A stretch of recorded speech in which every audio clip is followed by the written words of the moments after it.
Okay, we are on 20B. Chaf Beis. Yes, it's a nice and strong coffee. Thank you. Yeah. So we are in the middle of the page, and I think it's about middle, a little lower than the middle. And there are the words. The line starts the word ubischus, and then there's a colon, and we have the heim oimrim, and then the next line haitziua v'chulu. You have it there, Robert. 20B, lower than the middle of the page, the line starts the word of bischus, there's a colon, and then two words, v'heim oimrim. The next line is haitziua, lower than half the page, below half. You found it? Go a little lower, I think. Lower, maybe even 2/3. Ubischus. Oh, yeah, I see. No. Oh, no, actually, sorry. Did we do that already? No, I think I have to back up more. Sorry. Sorry, I went two pages. No, I'm sorry. I think I went too far down, actually. Yeah, I went too far. Sorry. Okay. The line starts with the word mechika, and then there's two dots, and then there's the colon there. And then it says Eina Maspekas. So it's high, a little above halfway. First word in the line is mechika, and the next word is a colon, and then it says Eina Maspekas lishtais achepana. There's a brackets there, chulu, and then a colon. The next line, mani Reb Shimon. See?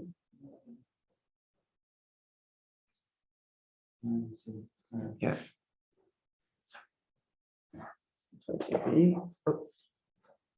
Here. Oh, you don't have the colons here. Yeah. Oh, okay. That's what I thought it was. Yeah.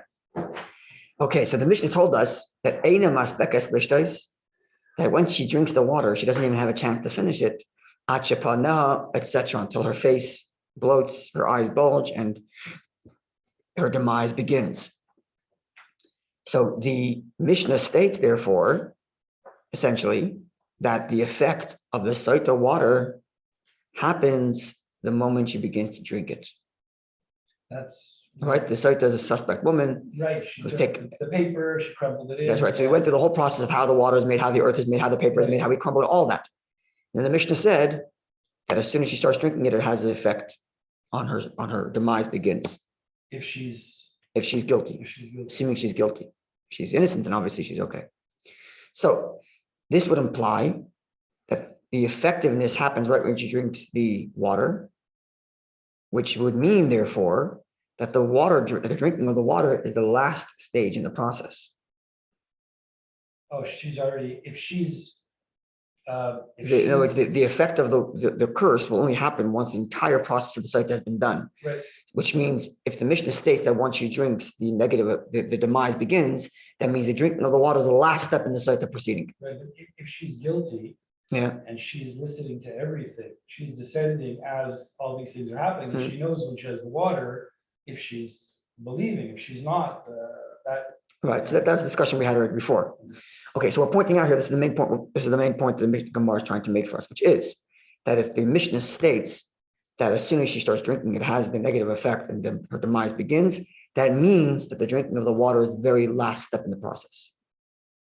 Nifur the Gemara comments, Mani, who would this follow, this notion that the drinking of the water is the very last step?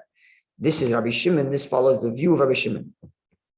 The Amar, for Rabbi Shimon said, Makrives minchasa, first, she brings her offering, she offers her offering, and only achakach, only afterwards, mashka, does she drink. This is what we learned back. That's right.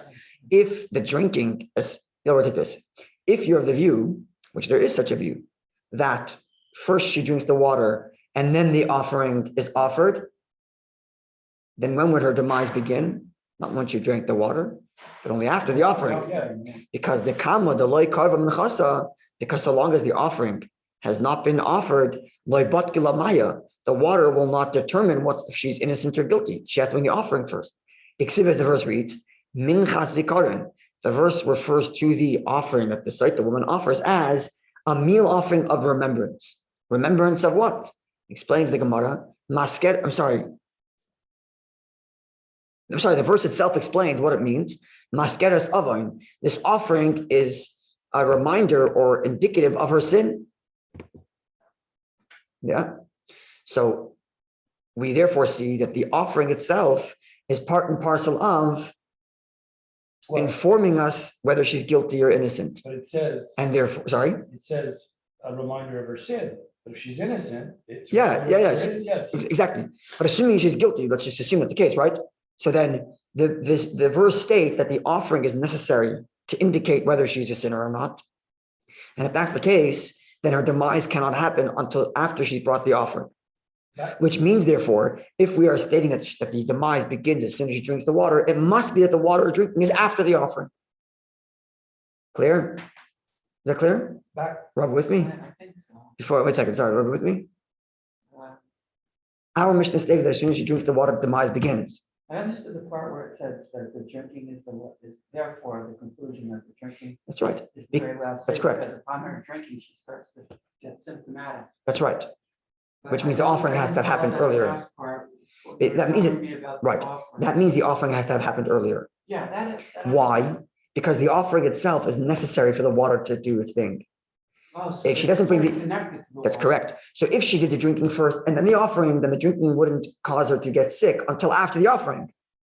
Which means we cannot say the moment she starts drinking, she starts getting symptomatic. No, you have to wait for the offering, then she gets symptomatic. Which means if the Mishnah states that the moment she drinks the water, she starts to see symptoms, that means she must have done the offering already. What if it was out of place? What if she drank first? But the Gemara is describing what should happen. Puts the flour on the barley, and then she starts getting symptomatic. Because she drank earlier? 1 second. The Mishnah is describing what should happen, which means in the Mishnah is stating the din. The law is that you did the offering, you drink the drink, and then right then and there she gets symptomatic. Yeah. So that's the Mishnah stating the halacha. That means the Mishnah is of the view that the offering goes first. Yeah. That's all. Okay. Because without the offering, the water is not effective. So if the Mishnah is stating that the water ought to be effective as soon as she drinks, it means she must have done the offering already before. Yeah. Which means that's the halacha. Yeah, I get that part. That's all. That's pretty much it. The Mishnah is describing the halacha. Back in, Yeah, what do you want to say? Back in King Saul before David. Yeah. I think he used to do offerings before, and they used to go up before war or something. And from what I understood, don't quote me. I'll take your word for it. At some points, like some people gave offerings and they didn't go up. So it could, I don't know if that. Yeah. So take it. Yeah, those are extraneous circumstances in which God does kind of miraculous event to indicate where God is at, so to speak, or what God is choosing. Here we're discussing just Jewish law, what should happen. In other words, the offering is offered, and whatever God does, God does. The question is Jewish law and what should be done first.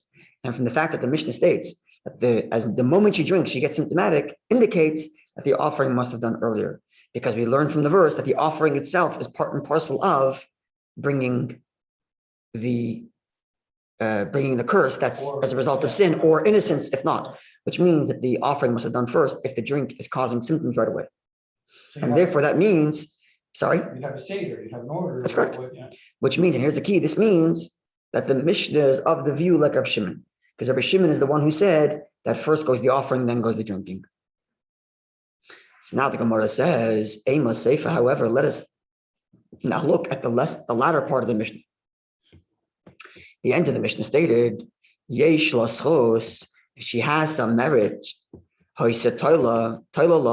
it would suspend her demise. If she had some other merit, which we'll discuss, the Gemara will discuss later what exactly the merits she might have is, that we'll get to maybe next week. But at the moment, we know that the Mishnah stated that if she has a merit, then her demise doesn't happen right away. It's suspended. So says the Gemara, also, that statement must follow Rabbanon, the sages, and not Rabbi Shimon. Because to eat Rabbi Shimon, if you're going to follow Rabbi Shimon, Rabbi Shimon is of the view, Rabbi Shimon argued that merit does not suspend the effect of the water she drinks. What was Rabbi Shimon's reasoning? We actually learned this, and it's going to come up again later in the Gemara, right? It's going to come up later, I believe. Let's look at the footnote on the side. Yeah, we discussed it earlier, and it's going to come up again later. But essentially, Rabbi Shimon argues that if you are to tell us that merit suspends the effect of her death of the Sotah waters, then people won't believe in the Sotah water, because you're never going to know if it's conclusive or not. Because maybe she's guilty, and the reason why she's not dying is because she had some merit. right? And therefore, Rabbi Shimon says, no, you have to make it absolute. It always has its effect. Be clear? This is his view, yeah? Whereas the sages say there is the possibility for merit. And how they get around the issue of the validity of the Sotah water, they say, look, the manner in which she dies will be indicative of how she behaved. So the sages have a way of getting around it. But Rabbi Shimon still maintains that there's no such thing as merit suspending. If she's guilty, negative effect right away. Yeah. And we have the recorded history of the law, what should happen in our law. This is one area. Next area, is there a record of people doing it? And someone asked that earlier. I don't remember. I don't recall reading a text which described an event. Actually, we had one. We had one where the Mishnah said that someone said that I remember that they used one water for two women, right? What was that? Or they gave the same woman to drink twice. She was warned once by one husband, and warned again by another husband later after she remarried, and she drank twice. So that's a recorded case that when it happened. But obviously she survived. At least the first one she survived because she married the second husband. We don't know about the second one. We don't, right. So I don't know of any recorded history in which someone died. Okay. So what's the Gemara's problem? The Gemara's problem is like this. The first half of the Mishnah follows Rabbi Shimon's view because the first half of the Mishnah says that drinking comes last, because it says that as soon as she starts drinking, she gets symptomatic. So the first half of the Mishnah indicates we're following Rabbi Shimon. Whereas the second half of the Mishnah, which says that merit is effective to suspend the result, is not like Rabbi Shimon. So the Mishnah seems inconsistent. The first half of the Mishnah is following Rabbi Shimon's view that the last step in the process is drinking the water. And that's why as soon as she starts drinking, she gets symptomatic. The second half of the Mishnah seems to not follow Rabbi Shimon, because the second half of the Mishnah states that merit is useful in suspending the punishment, and that can only follow Rabbi Shimon's view. That cannot be Rabbi Shimon's view, because Rabbi Shimon was the one who said no merit. So the first half of the Mishnah, yes, like Rabbi Shimon. Second half of the Mishnah, not like Rabbi Shimon, seems to be inconsistent. But over here we have one Mishnah. You would expect one text to be consistent. Clear? Yeah. Rabbi, with me or no? Yeah, I am. I just, I don't know if I see it as a contradiction, but rather just there's an exception going on here. Who's the author of the Mishnah? That's the question. Between a woman who has no merits and a woman who has But Rabbi Shimon says there's no merit ever works ever. Okay, in that case, then Rabbi Shimon's of the view merit never works, which means if the Mishnah makes the exception for merit, then it's not Rabbi Shimon.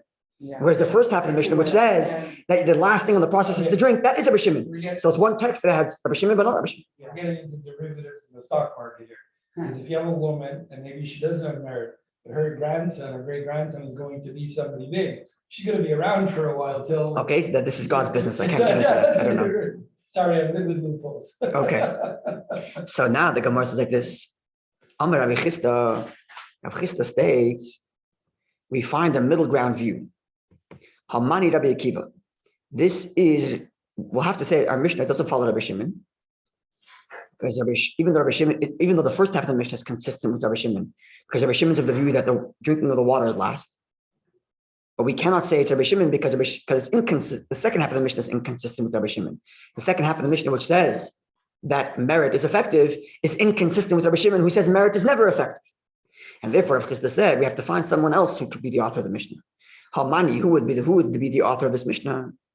Must be Rabbi Kiva. It is Rabbi Kiva.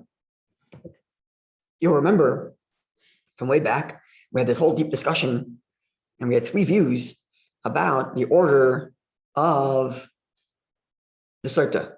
Is it first offering, then water drinking, or is it drinking and then offering? And we came down to three views. One view which said drinking last. Another view, which is Rabbi Shimon. Another view which said offering is last. Another view which said that if you accidentally do it out of order, you're still okay. Yeah. Right? So it says the Gemara, because we have these three views, so we have two people who are on the side of this coin which say that drinking comes last. Rabbi Shimon and Rabbi Akiva. They're both on the view that drinking comes last. Now, of the two, Rabbi Shimon is of the view that merit doesn't work. So therefore, we'll say the Mishnah does not follow Rabbi Shimon, because the second half of the Mishnah said merit does work, and we'll hand off the Mishnah as Rabbi Akiva, that he's the author of the Mishnah. Because Rabbi Akiva is of the view that makavis menchasa, that first you bring the offering, ba'achakach mashka, and then you give her drink. So in that scenario, he's consistent like Rabbi Shimon. But when it comes to the issue of merit, Rabbi Akiva follows the sages who say that merit is effective. And thus, our Mishnah must be the view of Rabbi Akiva. That's my. Yeah, so it's a middle ground. Yeah, because she may have merit and she may be giving progeny later on. But at the same time, for whatever reason, whatever God's decrees are. But at least we have Rabbi Akiva, who's consistent that the drinking is last, but hasn't said anything, at least not that we know of, in regard to merit. And therefore we can say, why not? He follows the majority of sages which say that merit is effective. And thus the Mishnah can be consistent with Rabbi Akiva. Okay. That's a lot to unpack in like a couple of statements. Yeah. Okay, a few more lines in the Gemara? Yeah. Okay, next subject in the Gemara, we have a couple more lines. And here the Gemara gets into the nature of woman's body. We excited? Of course we are. Okay. The Mishnah told us that as soon as we start to see symptoms, they would say, take her out quickly, take her out. So the Gemara asks, my time out, why are we rushing to take her out? Are you worried the Dilma Mesa? Maybe she's going to die in the temple? Lememra, and that would indicate the mace that a dead body, a corpse, Aser b'machan Levia, is not allowed to come into the camp of the Levium. Just explain briefly what this means. When the Jews encamped in the desert, there were three sections. The sections where the Jews lived, that was the surrounding area, right? The encampment of the Jewish people in the desert was a kind of big circle, the center of which was the Mishkan, the tabernacle. So it was like there was three. There was like a bullseye, which had three rings, and 2 rings and a dot in the middle. The center in the middle is what's called Machan Shechina, the camp of the presence of the divine. That's the tabernacle itself. Then there was an area around the temple in which only the Levium were allowed to enter. Moshe, his family, and the Kohanim, the Levium. That's called Machan Levia, the Levium's camp. And then farther around that is Machan Yisrael, the Jewish people's camp, the rest of the Jewish people. Now, when the Jews make it to Eretz Yisrael, this model of 3 camps and the laws that apply to those 3 camps transfer to Jerusalem. The temple itself is like the tabernacle. The area around the temple is like the camp of the Levites, and the whole Jerusalem is like the camp of Israel. So all the laws that apply to those 3 camps in the desert were then transferred to these 3 sections in Jerusalem. The Jerusalem itself, the Temple Mount, up until a certain point, and then the center, the Holy of Holies, the temple itself. Now, the section of the temple which is called the Ezras Nashim, the woman's courtyard, that section of the temple, which is where the Sotah woman would stand, specifically at the gate of Nicanor, the Nicanor gate. That's the gate where she stood. I think that gate's on the eastern entrance, right? If I'm not mistaken. It was the only non-gold gate, with the whole history behind that. So that area where she stood is corresponding to the Machan Levia, the Levite section in the desert. Now, says the Gemara, Vatanya, we learned Tmei Mace, someone. It's like Temple Mount law, not like temple law, but like Temple Mount law. Specifically corresponding to Machan Levia, the Levite section in the desert. Now we learned Tmei Mace, someone who has come in contact with a dead corpse, which is all of us here. We've all been in contact with a corpse, and we have not been sprinkled with the blood of the red heifer. So we are all impure by the law of being in contact with a corpse. So mutili kanas l'machan levia. It would be permissible for us to enter into the section of the temple which is under the jurisdiction of the Levite camp, but we couldn't enter into the actual temple. So we'd be allowed to enter into the woman's courtyard, but not into the next part of the sanctuary. We couldn't go pray in the temple because we're impure. Even though we're not pure, we can go up to a certain point, which includes the women's courtyard. So it begs the question, why are they rushing her out? Exactly. Moreover, said the text, the loit may mace bavad, not only is someone who come in contact with a dead body, Amru, did they say that he's allowed to enter into the camp of the Levites, which is corresponding to the women's section, or the Temple Mount, right? We're allowed to walk up to the Temple Mount. We just can't walk into the temple area, which is why we don't go to the Temple Mount, because we don't know where the temple area is. But if we knew, we'd be able to go to the Temple Mount. But even the corpse itself is allowed to go into the Temple Mount. Shenemar, as the verse reads, Vayikach Moshe es atzmos Yosef. Moshe took with him the bones of Joseph out of Egypt and brought it with him, imoy with him. And explain our sages, when it says imoy with him, b'mechitzasai, in his own camp. And Moshe lived in the camp of the Levites, which means an actual dead body is allowed to be in the camp of the Levites. But not an impure living body. And an impure, not only an impure living body, but even a dead body itself. Not into the temple proper, but into the courtyard around the temple, into the section around the temple. So, which means, therefore, this woman who's about to die in the courtyard of the women's courtyard, what's wrong? Yeah, it doesn't seem. What's wrong? relevant, no. Yeah, let her die there. What's the problem? Why are we yelling? Take her out, take her out. What are we worried about? Because they would become impure. They wouldn't, because it's an open rear roof. They wouldn't become impure themselves either. Only the people who touch it, which would be anybody anyway, because people have to do funerals, right? So why? So exactly, the Gemara is asking, why are we rushing to take her out? So now comes the Gemara comments on the nature of women's biology. Amar Abaye says, what we are concerned with here is not the impurity of death, but rather Shema Tifrais Nida. Perhaps in her fright, her period will come. Will cause her period to come. And then she becomes impure on that level. And a woman at that level cannot be in that area. Even though someone who's been in contact with a dead body can enter the Levite camp and therefore could enter the woman's courtyard. But a woman who's during her period before she's gone to mikvah cannot enter that area. And the same thing with a man who has certain emissions from his body, also can't enter that area until he's gone to the mikvah. So what we're concerned with here is not her death, but that in her panic, her period arrives. I have to go on. Okay, go for it. So the Gemara says, Lememra, does that mean Dibiusa, that being in a freight? Yeah, sorry. So a Zava, a Zav, a Balkeri, and a Nida are not allowed to enter that area, which is basically impurities that come from fluid secretion. All types of fluids, different types of fluid, bodily fluid that emerges from the sexual organ in relation to that, as opposed to urine. Okay, so therefore, Rabbi said what we're worried about here is that her period is going to arrive because of her fright. So the Gemara asks, Lamemra, is this to indicate Dibiusa, that being afraid, marbe, weakens the body and causes the period to come? So the Gemara says, yes, we are. This is the case. The Ksiv is the verse reads. The verse reads like this: when Queen Esther heard that Mordechai was in sackcloth and ashes, the verse says that she became anxious. She became super anxious about it. She got frightened.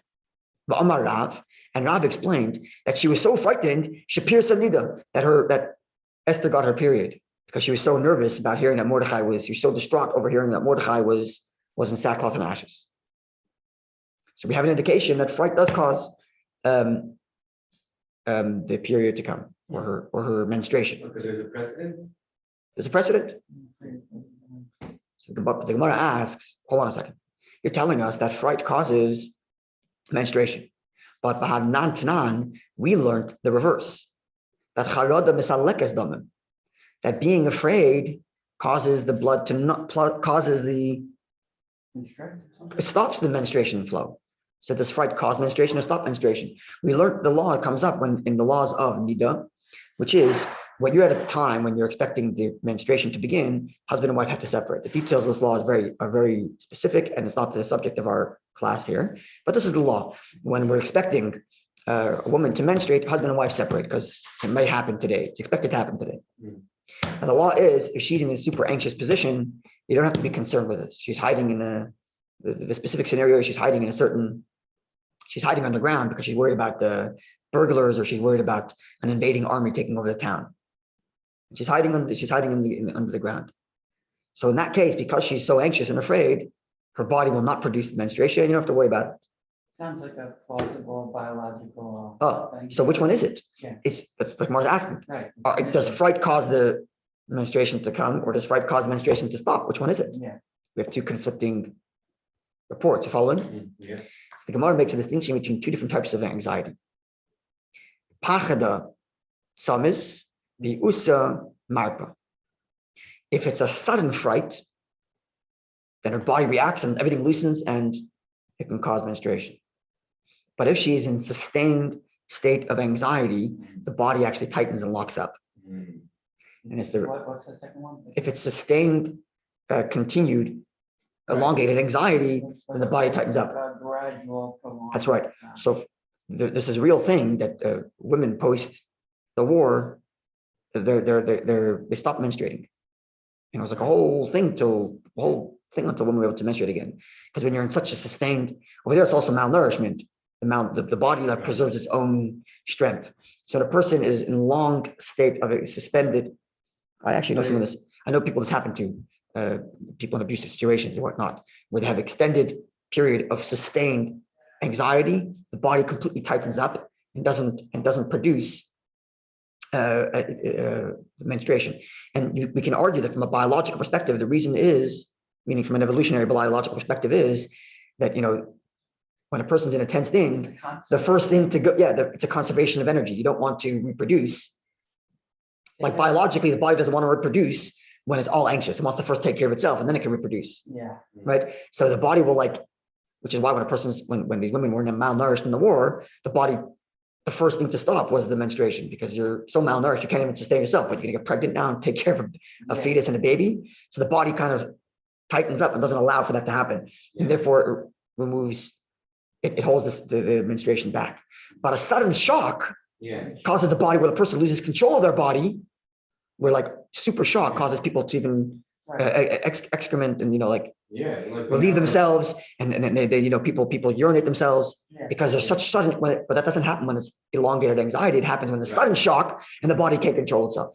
So there's the two sides. If there's a sudden shock, which is what happened to Esther when she heard that Mordecai was in sackcloth and ashes, and what happens to this woman when all of a sudden she starts having these random symptoms, that will cause the period to come, and therefore she's taken out of the temple, and therefore Esther got her period. But if it's a question of long, sustained, prolonged anxiety where the body tightens up, in that case, you don't expect the period to come. Unless the certain laws of Nida, the certain laws of separation between husband and wife are suspended because she's in this elongated, prolonged, anxious state of living, and her body tightens up. So this is an interesting comment on women's biology from the Gemara. This is ancient Gemara giving psychological, biological wisdom. Right. So the Gemara's answering, saying it's not number two, sustained prolonged. It's a sudden one, and therefore the period, and that's why I take her out of the temple, because we're worried that the sudden shock of her symptoms will cause her to have a period. And now we know. And also, let's say when somebody gets shot, they're like, oh gosh, I nearly pooped myself, Yeah, no, because it's a literal thing. There's actually a biological reason for that too. It's fight or flight. Yeah, fight or flight. Fight or flight, right? So if your body feels like it needs to run, it'll make itself lighter by relieving itself of everything. This is one of the biological. I read this. I can't remember where I read this. A biological argument for why fright causes us to let go of everything, because the body wants to make itself lighter, so it can run faster and get out. 3 pounds per gallon. Whatever it is. Okay. Have a wonderful Shabbos, everybody. 2 pounds. A wonderful Shabbos, everybody. I'm not going to be over Shabbos. We're going to Torah River. Heading out now. Aaron and Amanda are already there. We're expecting some 15 Yidden. So it's exciting. It's I don't know, the first Shabbos of observance in Torah River probably in decades. I can't, maybe even a century. I have no idea. Aaron there? So Aaron and Amanda are already there. Oh, but you're going. They went yesterday and we're joining them today. So it should be very nice. And God willing, we'll can pick up next week. Wonderful day and a good Shabbos. You're hitting the road.